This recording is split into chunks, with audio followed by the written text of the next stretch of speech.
Well, now I'm talking to Brian, wasn't it? Yes, Brian, Bill, yeah. Brian Fox, and he grows or breeds barramundi, which is a northern fish, very warm water fish. So you do it down here in Victoria? We do, yes. We've got a fully recirculated system, which has come out from Holland, and the fish are grown in polyethylene tanks, heated water, and it's a fully recirculated system. We buy our little fingerlings in from South Australia at around about 2 grams from a hatchery over there, and then grow them up to about 2 to 3 kilos. Oh, so how do they grow them in South Australia? It must be warm water again. Again, yes, it's a hatchery over there, which is a recirculated system. They've got the options over there of using seawater as well as fresh water, and they've got very good product, as good as what we could get from Queensland. So in restaurants and things, it could very well be barramundi that was bred or grown at your farm. Farmed in either our farm. There's 4 other farms in Victoria that are growing barramundi. There's a very big one down at Werribee, another one at Geelong, a small one up around Bendigo area, and ourselves up in Garfield. And do you go around to the farmers markets, or is it just the Whitehorse one you come to? We do 2 farmers markets every weekend in the city area, and a couple of country ones, one at Berwick and one at Traralgon. And we sell the bulk of our fish at the farmers markets. We supply some restaurants up there with fillets, and we do also have farm gate sales on a Friday when we process our fish. So you've got fresh fillets there, and also smoked as well. That's right. We've got fresh fillets in varying sizes. We've got smoked fillets, again in different sizes, and we've got cleaned whole fish ready to go on the barbecue or bake in the oven. So that's about the size that they normally grow to before you sell them? Before we process them. The fillets come generally off bigger fish up around about 1.5 to 2 kilos, and the whole fish we try to keep anything from about 800 grams up to 1.2. Once they get over that, they're a bit too big for a family to cook, or a lot of people like to steam their whole fish and they won't fit in their wok. Okay, so that's about half a metre or 18 inches in the old scale, about? Yeah, about 14, 15 inches long, yeah. They tend to grow a little bit deeper than length. So even a barramundi in the wild can grow up to about 40 odd kilos if the human beings and the crocodiles don't get it.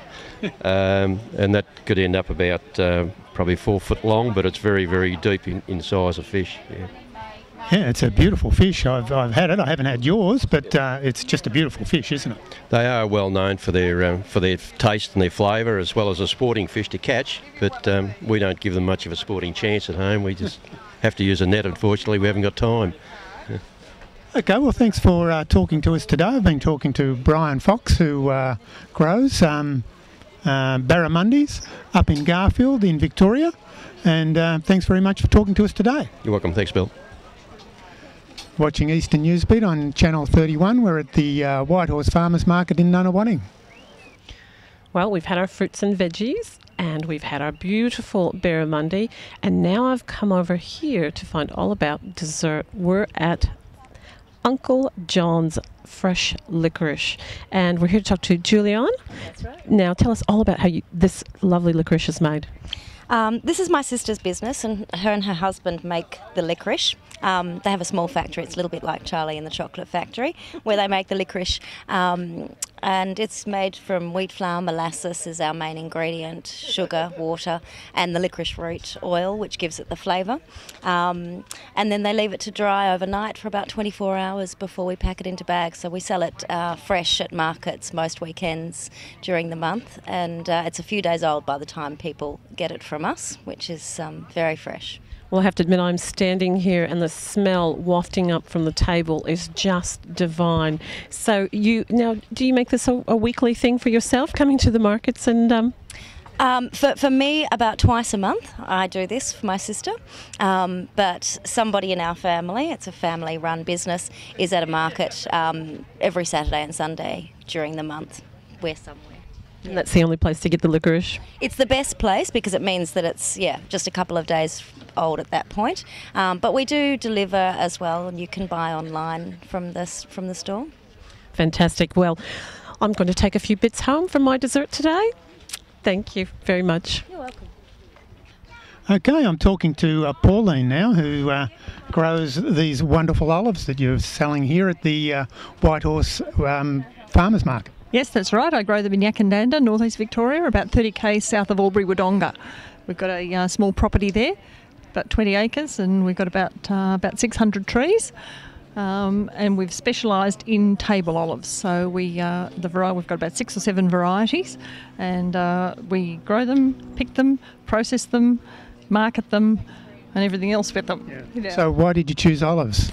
We looked around for a crop that we could grow on our 20-acre hobby farm that would employ me, give us a superannuation project, and so we looked around, tried nuts and stuff, but the sulphur-crested cockatoos around our neck of the woods are just too friendly and just love nuts too much. So they're not too partial to the olive. No, they're not partial to olives. A few of the other birds are, the currawongs, and come down, and but they're fairly user-friendly olives. Sort of they don't take an enormous amount of looking after. You can go away for a weekend, and if you want to, and they've been great. So what about some sort of insects or bugs? Do they attack them?